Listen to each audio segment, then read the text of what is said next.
Kali ini kita akan membahas Perang Bubat Majapahit dan Kerajaan Sunda.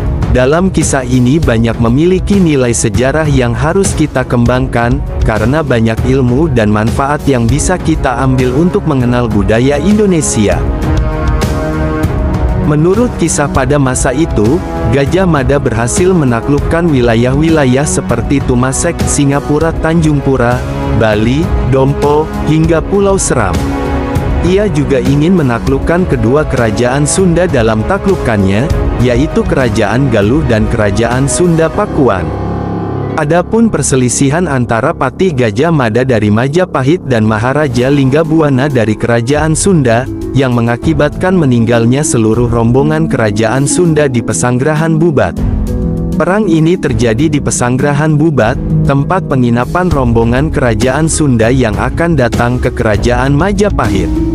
Menurut kisah sejarah, perang ini terjadi pada tahun 1279 Saka atau 1357 Masehi, pada masa pemerintahan Raja Hayam Wuruk di Majapahit. Dari kisah legenda dalam perang ini juga terjadi peristiwa bunuh diri yang dilakukan oleh putri Kerajaan Sunda Dyah Pitaloka, beserta para istri dari rombongan Kerajaan Sunda untuk menjaga kehormatan bangsa dan negaranya. Dalam kisah sejarah diceritakan bahwa Hayam Wuruk baru mengetahui kabar tersebut setelah peperangan berakhir. Hal ini membuat Hayam Wuruk mengalami kesedihan yang sangat mendalam, mengingat putri yang diidam-idamkan ikut gugur dalam peperangan.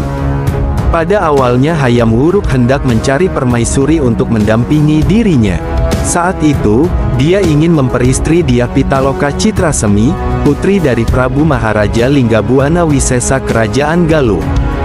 Prabu Maharaja Linggabuana Wisesa telah memikirkan dan membulatkan tekad menerima lamaran itu untuk menjalin hubungan kekeluargaan dengan Majapahit, dan akan melangsungkan pesta pernikahan di ibu kota Majapahit, melalui proses surat menyuratnya.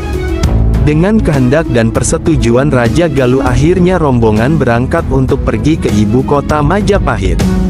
Namun tak disangka dengan kepergian itu peristiwa peperangan pun terjadi, karena berbeda kekuatan, di mana kekuatan Raja Galuh belum dapat menandingi kekuatan Gajah Mada sehingga korban pun banyak berjatuhan di Kerajaan Sunda. Hingga saat ini kisah ini masih menjadi sejarah dan legenda, yang tentunya banyak versi cerita berbeda-beda.